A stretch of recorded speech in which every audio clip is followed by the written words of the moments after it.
Hello, everyone. My name is Zach Solomon. I'm the manager of membership and education for the Palm Springs International Film Society. Thank you so much for watching MLK FBI.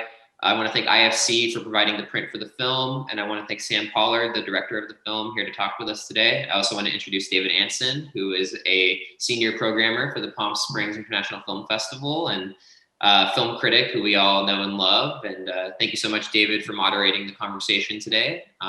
And thank you again, Sam, for taking the time to talk to us. My pleasure, Zach.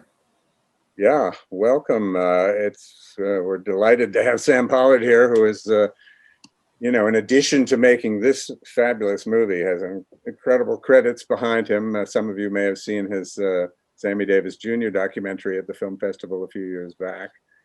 He goes back to Eyes on the Prize. He's edited some of Spike Lee's great movies like Four Little Girls and Clockers and Mo Better Blues. And congratulations, Sam, on just getting a Lifetime Achievement Award from the IDA. Thank you very much, David. Well deserved, well deserved. Well, I guess we should probably start sort of with the genesis of this project and how you came about, how you decided to make this movie, this sort of dual track movie about J. Edgar Hoover and Martin Luther King. Well, David, it started long time ago in a galaxy far away. About 2.5 years ago, the producer of this film, Ben Hadeen, read a book by the historian David Garrow about Dr. King and the FBI and J. Edgar Hoover and their whole surveilling of Dr. King at the height of his career. After he read the book, he gave me a call. He said, Sam, I think this is our next film, because we had just completed, after 5.5 years, 2 Trains Running. So I read the book, and I completely agreed with Ben after I finished the book. I said, you're absolutely right. I think this is a film that we should want to make. So we reached out to David Garrow, who I knew because he had been a major consultant on Eyes on the Prize too when I was producing for Henry Hampton. So we took an option on the book from David, and then we ended up flying out to Pittsburgh where he lives. We took a camera crew over to his house, and we spent 4 hours with David, basically having him talking about the genesis of the book, the research he found, and sort of really on audio and video, giving us the whole layout of the book that became the framework for the film. And then we put together a sizzle reel, which you normally do with documentaries when you're trying to raise independent funding. And we put a proposal together, and we went around to different streaming services trying to raise the money. And we didn't get much positive response. Right. And finally, that was around 2017, 18. And then around the beginning of 2019, 2 companies had read our proposal, seen our sizzle reel, and they got excited by the film and wanted to help fund us. And the company was called Field of Vision, and the other company was Play Action. And they came in with the majority of the funding for the film. And we did the rest of our interviews in the fall of 2019. We interviewed Clarence Jones and Andy Young and our 2 historians, Beverly Gage and Donna Murch. And we also interviewed audio only, the former director of the FBI, James Comey. And then we brought in archival producers, and we had them sort of start to dig into the archives to find a lot of that wonderful material that's in the film. And also to find things that one had never seen or heard before, like the talk with LBJ talking to Dr. King over the phone. Yeah, I wondered about that. Yeah, I'd never seen or heard that before. How did you get your hands on that?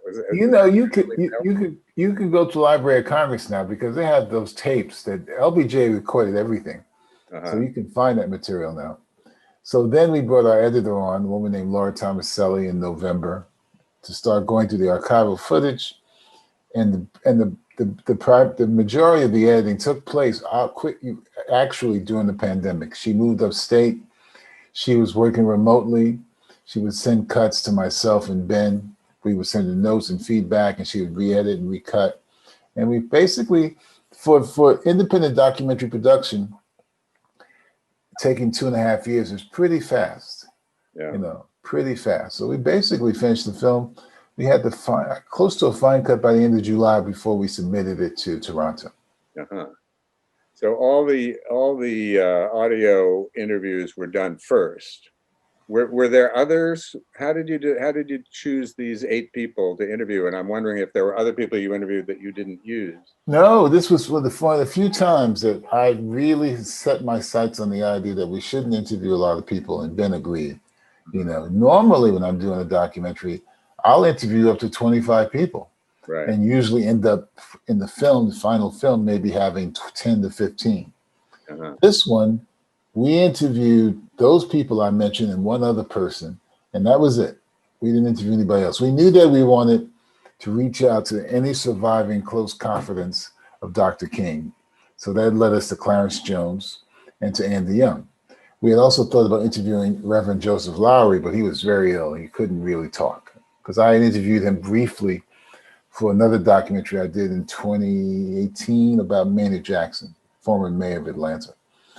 Then we knew that we wanted 2 historians, one who could give us real information about the history and the arc of the FBI, and we reached out to Beverly Gage.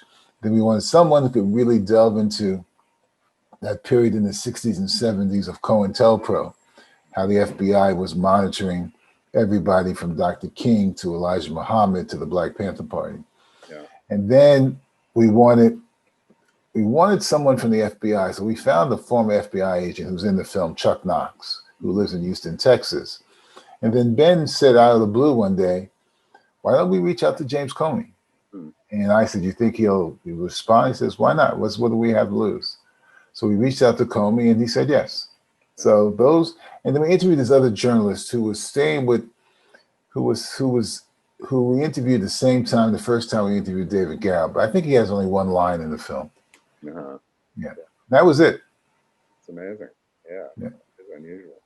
But what's also unusual, and what I think gives the movie a very special velocity and immediacy, is the fact is your decision not to show them as talking heads until the very end of the movie. Was that an idea that you had from the get-go, or did that sort of develop organically? No, it was one of the few times I was thinking about the aesthetics of this film. And I said right from the beginning, I said, Ben, we shouldn't have any talking heads. Everyone should be voiceover. And the inspiration for me had been a film I had seen around 2011 called Black Power Mixtape. Oh, yeah. It was done by a Swedish documentary filmmaker. And just watching that film in a theater where I saw all this phenomenal footage of the Panthers, Angela Davis, the Black Power movement in the 70s, Right. and just hearing the voiceovers of Angela and Harry Belafonte and others, I just thought it kept me really engaged in the footage and the material. So I thought we should try that same approach with this film. Yeah, well, it works. It really works. Talk a little bit too about, your use of old Hollywood movies, some very old, from Birth of a Nation on through things like Yeah, one of the things I had said to Laura as we start the editing process, I said, I'm going to come in, I'm going to bring in a list of old films that are about the FBI and, D.W. Griffith's classic Birth of a Nation. But I said, these FBI films will give you a sense of how the FBI how they visualized and told the stories about the FBI back in the 40s and the 50s. So, and these were films I had seen many, many times, David. I mean, I'm a real movie nut, so I see everything. So I gave her the list of Walk a Crooked Mile from 1948. I Was a Communist for the FBI with Frank Joy. Big Jim McClain with John Wayne. The FBI Story with Jimmy Stewart, and the perennial TV show that I saw as a young man at 14 years old in 64 was the FBI with Efren Zimbalist Jr., William Reynolds, and Philip Abbott. That's how much of a fan I am. And, because I grew up at a time where I thought the FBI was heroic, So that's why I knew all these shows well. So she was very smart in being able to select the right pieces that we could use to sort of tell this story as it unfolded. Uh-huh.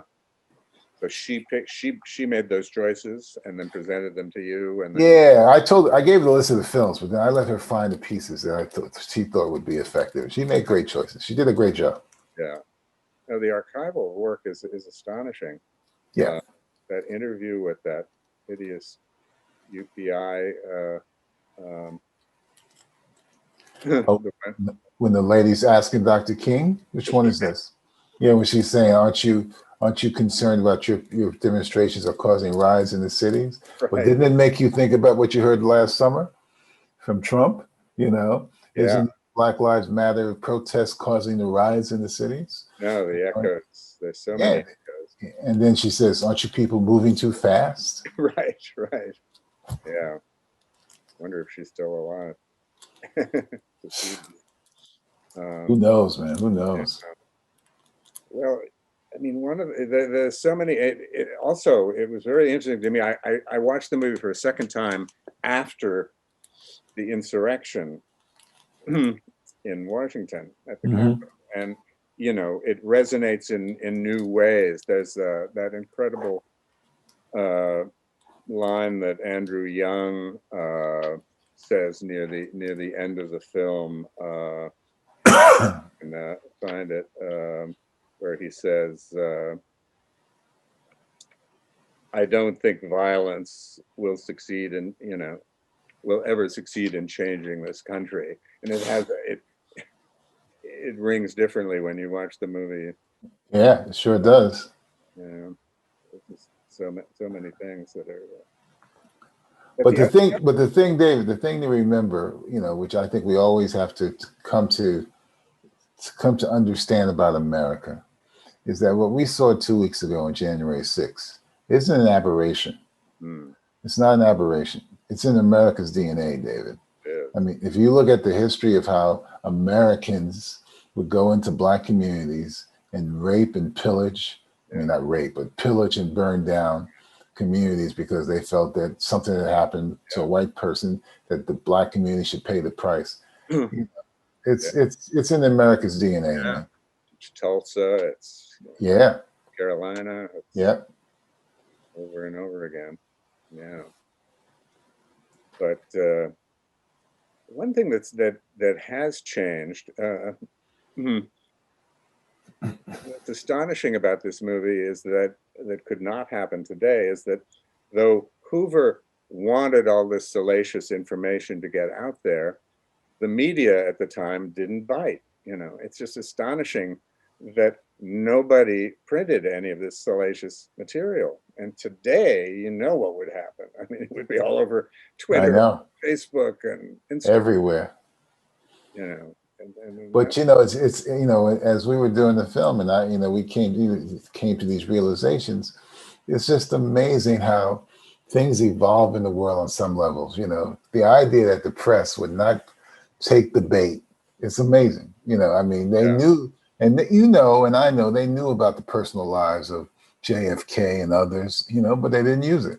You're right. Today it would have been front page, all over social media.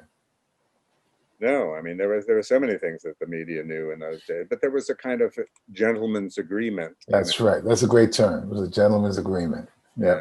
We didn't talk about those things. There's no more gentlemen. No. But it's fascinating. Think of it this way also, David. Even though the press, gives us everything now, look at all the stuff that came out about Donald J. Trump in the 4 years. Right. The scandalous life he has, but it was like he was Teflon. It just kind of didn't stick. I know. Nothing stuck. Yeah. And yet it would have, I think had it been anybody else, it would have. Yeah, it would have. I don't know what it is about him, is that people's expectations of him are so low to begin with, that and people who believe in him just, they don't believe it anyway. Yeah. Didn't you hear I was watching a show on Sunday, The Circus on Showtime, that political show on Showtime. Yeah. And one of the correspondents went down to Texas last Tuesday when Trump went down to Texas, to look at his wall. And he's asking some lady about the insurrection. And she says, David, well, the people at the front of that, the people who were in charge of insurrection, they weren't our people. They were Antifa. Right. Antifa infiltrated us. Right. They're the ones who led it, Yeah. Their MAGA hats and their I know. And they'll just say anything, and they'll buy it. But listening well, look, like you, I watched the inauguration this afternoon, and I'm listening to Joe Biden's speech, and I'm thinking the civility is back. Yeah. A level of civility, And here's a guy. I mean, and I know he's got a heavy burden on him, man. Between the divide in the country, between the pandemic, the economic issues for lots of people in America, and he's still hanging on to unity, man. You gotta God bless him. Really, really. He's, yeah. And here's the other thing, Davis. It's I've lived through. I remember 5 presidents I've gone through from JFK up to now. Right.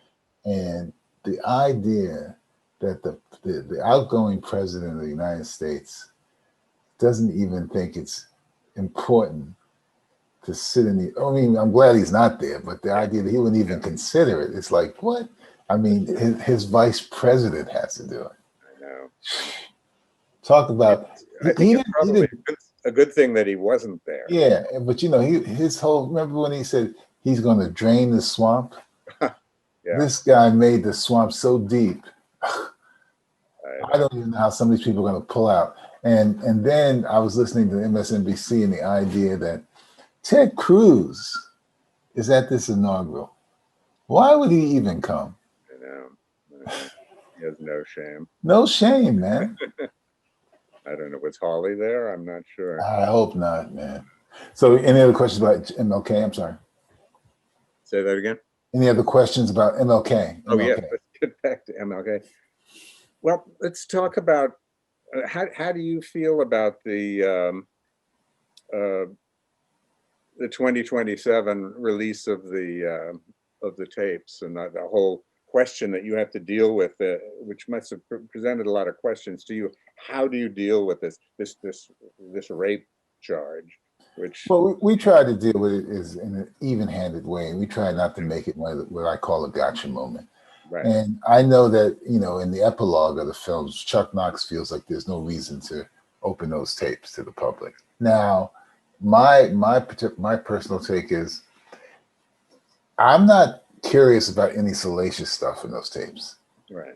What would be open, what would make me open to want to hear those tapes would be if for some reason, if the FBI didn't edit this, if there were discussions with Dr. King, with Abernathy or Andy Young or Clarence Jones or any of his other associates about their strategies when they were in these southern cities and even in Chicago. What was going to be their strategy in Birmingham? What was going to be their strategy in Albany, Georgia, or in Selma, Alabama, in Chicago? What was going to be their strategies? If there was like that kind of stuff on those tapes, I'd want to hear that, because to me that would be important history. The other stuff I'm not interested in at all. Right. Well, no, it's not particularly interesting. There's so many interesting things in the movie that you could almost that you want to know more about, like the story of of Withers, the photographer, who was an informant all those years. Did you find much more material about him? He's not still alive, is he? No, he passed away many years ago. Yeah. But you should know that I just got a rough cut from another director who is doing a documentary about Ernest Withers. I wanted to ask. It's a subject for a film. Yeah, so he's a subject of a film. I have this rough cut. I have to screen it this week, and I think that'll really dig into it. I mean, and then the other person we introduced in our film was this informant who was in the SCLC. Mm-hmm. He's a member of the SCLC, and we learned that he is still alive, and that he lives in Atlanta. Wow. So my director initially had this idea that we should do one of those Mike Wallace moments from 60 Minutes, with the cameraman standing behind me and go knock on the man's door and say, "We know who you are. We know you. How come you were an informant for the FBI?" But I was saying to Ben, I don't really like to do that. To me, that's always going a little too far. I don't really like kind of gotcha moments. Right. So, but that gentleman's probably seen the film because he's alive. Love to know his reaction to it. Yeah, me too. I mean, the other person who's fascinating because he seems to be as sort of rabid as Hoover was is Sullivan, rabid. Too much about. Yeah. Yeah, William Sullivan was, he was member of the agency for quite a while. I think he had a falling out with Hoover. Oh, really? Yeah, but he obviously was as obsessed with Dr. King as Hoover was. Yeah. And I think this obsession, I think we should all be mindful that this obsession that Hoover and Sullivan had wasn't just something out of the blue. It was basically sort of the feeling in America, white America, about all of a sudden, here are these black people demanding integration, and America wanted to see themselves as, as we say, the home of the land of the free and the home of the brave, and there's no racial problems in America. Sure, black people have to drink at separate water fountains and go sit in the back of the bus in the South and can't sit in the same seats with us in the theater, but what's the problem? They seem happy. Right. And then all of a sudden, Dr. King is raising his voice. That's why Hoover and them saw him as a radical. Yeah. And he was radical for his time, but he was a non-violent radical. Right. But if you remember those man on the street interviews, they speak clearly to how white America thought about Dr. King. When that man says in the man on the street interviews, he says, Hoover says King is terrible, but I think he's 10 times worse. Yeah. And then the white woman says, I don't like him because he's uppity. Uppity. Uppity, right. And then the lady with the pamphlet from the Highland Center saying, you see this pamphlet? It shows you he was a communist. A communist. I mean, man. How cynical do you think Hoover's use of anti-Comitism was in his pursuit of King? I mean, do you think he really believed that, or that it was a useful fiction? Because he dropped it as soon as, the more... Yeah, I know he did. Hmm? But I think he believed it. I mean, if you go back and I worked on a documentary in 1983 about Langston Hughes, who was called before the House Un-American Activities Committee. And he got graylisted.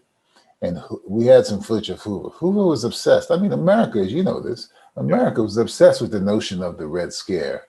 Right. The men, this country who had been our allies in World War II, all of a sudden they were like considered pariahs. I mean, communist infiltration was the talk of the day in the 40s and 50s. Right. You had people as we know, the blacklist and movies and everything, people going to jail because they had been affiliated with the Communist Party in the 30s or in the 40s. Friends of his parents were blacklisted. Yeah. People are obsessed with it, man. They're really obsessed with it. Yeah. And I think he was too. But I think that when he found out that King, and he was also Christian, and Christian hypocrisy in America is also pretty deep, that. And I think that the idea that he heard that this upstanding Christian minister, who's the second in command at the Ebenezer Baptist Church, is having these affairs with other women. Whoa, that was too much. Even though his life might have been more complicated than we ever know. Right. Might ever know. You don't really go into that, to the because I've been getting a couple of critiques about that, but here's my reaction, my response to that. I mean, we don't really, everybody, it's all been conjecture about Clyde Tolson and J. Edgar Hoover. Has anybody produced any letters between these two men? I've never seen any. Have you? No. Has anybody produced any kind of visual material that showed these two men in situations that were, considered, not nice back then? I mean, it's interesting. There have been people who testified that they saw them at certain parties. Yeah, I know, but we don't know definitively. We don't know. I mean, unless somebody uncovers something really definitive, to me, I couldn't go there. Yeah. I mean, you put in a visual hint when you're talking about it. Yeah, we kind of, pictures of the two of them together. Yeah. Definitely. Anybody who's aware of the stories knows what you're... We intuit, It's sort of like that classic picture of Randolph Scott and Cary Grant in the swimming pool. Yeah. And you think, oh, were they, Yeah. and the media was the same way. That gentleman's agreement applied to those issues in Hollywood in the same way that it did. The thing to remember about Hoover, he had a deep list. He knew how to get to people. He could blackmail people, which he probably did. Yeah. I mean, how was this guy able to be the FBI director for over 40 years, man? Right. He must have had things on lots of people. Yeah, absolutely. One of the things that is so impressive about King in the movie, though, is that knowing everything, that the grace under pressure that he shows with knowing that he was being wiretapped, knowing that they had this information, knowing that that his wife, that Coretta had gotten, these tapes. I don't know how he held up under that pressure.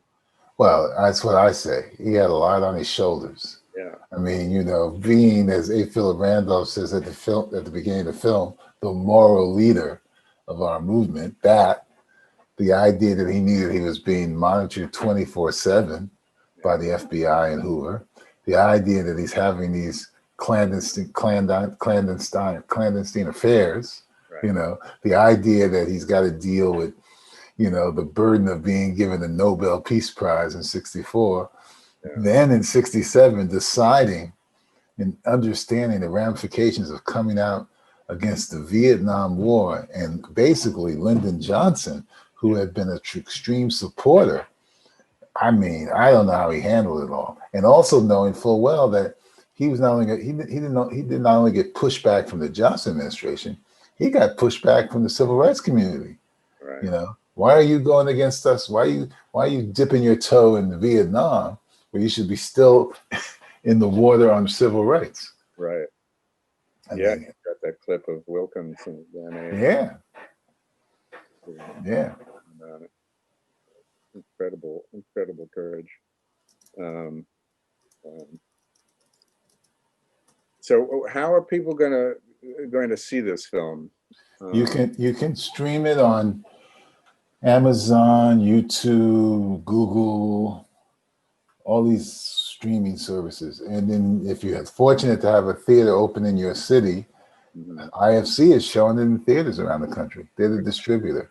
So there's some, New York theaters are closed, but I heard that theaters in Atlanta are open, theaters in the Southwest are open. So it could be seen on theaters. Right.